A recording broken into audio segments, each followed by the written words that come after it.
আমি নোয়াখালী বিজ্ঞান ও প্রযুক্তির সেই সুবর্ণচরের ক্যাম্পাসে গিয়ে দেখবেন নোয়াখালীর মানুষের আতিথেয়তা কাকে বলে, কত প্রকার। যখন আপনার সন্তান নিয়ে যাবেন তখন দেখবেন আমরা আপনাদেরকে ফ্রি ভাত খাওয়াই, ফ্রি আপ্যায়ন করাই।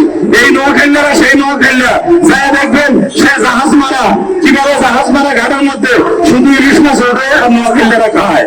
ইনশাআল্লাহ এই নোয়াখালীতে গিয়ে আপনাদেরকে আরো দেখাবো এই নোয়াখালীর বিশিষ্ট ব্যক্তিদেরকে।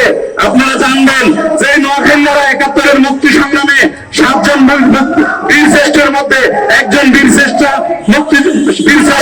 রুহুল আমিন। সেই রুহুল আমিনের জন্মস্থান সরাইমুড়ির বাগারচাপ্তা গ্রামে গিয়ে দেখবেন সেই মেঘপত্রেই বীরশ্রেষ্ঠ রুহুল আমিনের জন্ম। আপনারা যে দেখবেন আজকে চৌরাস্তায় গিয়ে দেখবেন সে বীরশ্রেষ্ঠ রুহুল আমিন চত্বর। আমাদের এই প্রাণের নোয়াখালী, যে নোয়াখালীর মানুষ জাতিসংঘে যাইয়া নোয়াখালী চালাই দেয়, আর এই নোয়াখালী ভাষাভাষীর বিভাগ হবে না, তা কেমনে হয়? এই সব কিছু দেখে আপনারা দেখবেন সেখানে একটা বাংলাদেশের নোয়াখালীর শেষ সীমানার পরে সমুদ্র, সেখানেও ক্যান্টনমেন্ট নোয়াখালীর সৌজন্য হয়েছে, একটা মিনি ক্যান্টনমেন্ট। সেই মিনি ক্যান্টনমেন্ট আমাদের স্বর্ণদ্বীপে। আপনারা জানেন আমাদের উপরে একটা গজব গত সরকার চাপিয়ে দিয়েছে। সেই গজব কি?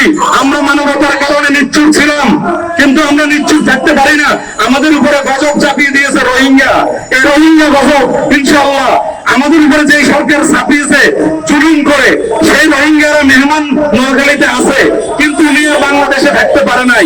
আমাদের এই নোয়াখালী বিভাগের দাবিটা পালন করে নাই, উপরন্তু আমাদের উপরে রোহিঙ্গা নামক বোঝা চাপিয়েছে। ইনশাআল্লাহ এই সরকার এই রিফিউজি ক্যাম্প ইনশাআল্লাহ উঠিয়ে নোয়াখালীর জাতিসত্তাকে রক্ষা করবে, এটা আমরা মনে করছি। আপনারা যে চিন্তা করবেন নোয়াখালীর মানুষ কত সহিষ্ণু যে তারা রোহিঙ্গাদেরকে কখনো আক্রমণ করে নাই।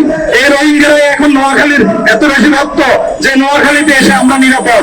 তবে আমাদের নোয়াখালীকে আমরা নিরাপদ করে এই রোহিঙ্গা প্রত্যাবর্ষণ আমরা ইনশাআল্লাহ এই সরকারের হাত ধরেই করবো। আর নোয়াখালী বিভাগ হবে এটাই আমি প্রত্যাশা করছি।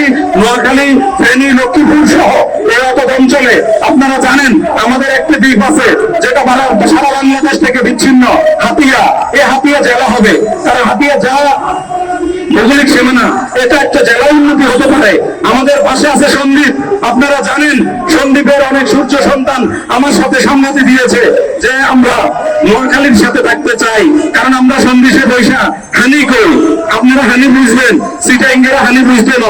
আর পাশে আছে কুমিল্লা, এখানে যাইতে নাকি চোর ডাকাতের ভয়, আবার কয় এদেরকে নাকি মানুষের বেইমান কয়।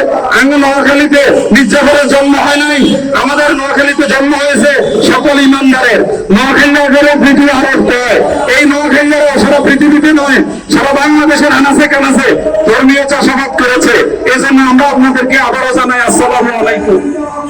আমরা ধর্মীয় রীতিনীতির প্রচলন শিখিয়েছি, অতএব বিভাগের প্রচলন শিখিয়ে প্রমাণ করব যে নোয়াখালী নবম প্রশাসনিক বিভাগ, এই বিভাগের দাবিতে কোনো চলবে না ইনশাআল্লাহ।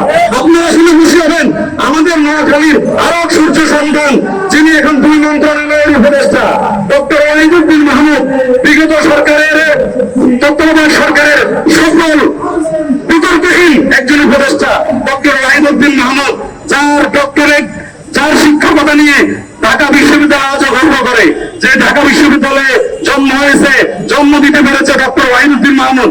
উনি যেহেতু পরিকল্পনা কমিশনে আছেন, উনি যেহেতু পরিকল্পনা উপদেষ্টা, ইনশাআল্লাহ ওনার পরিকল্পনার হাত ধরে আগামী দিনে নোয়াখালী বিভাগ আমরা আমাদের বাস্তবায়নের আন্দোলনে, নোয়াখালী বিভাগ বাস্তবায়নের আন্দোলনের আমাদের সাথে শেষ পর্যন্ত আমাদের এই আন্দোলন সাকসেস করে শেষ যে আতিথেয়তার কথা বলেছিলাম সেটা নিয়ে আমরা আপনাদেরকে সাথে নিয়ে ঘরে ফিরবো।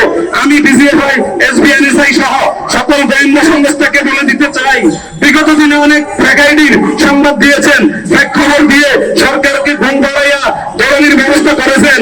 কোনো কারণে এই সরকারকে ঘুমে রাখেন না, বলে নোয়াখালী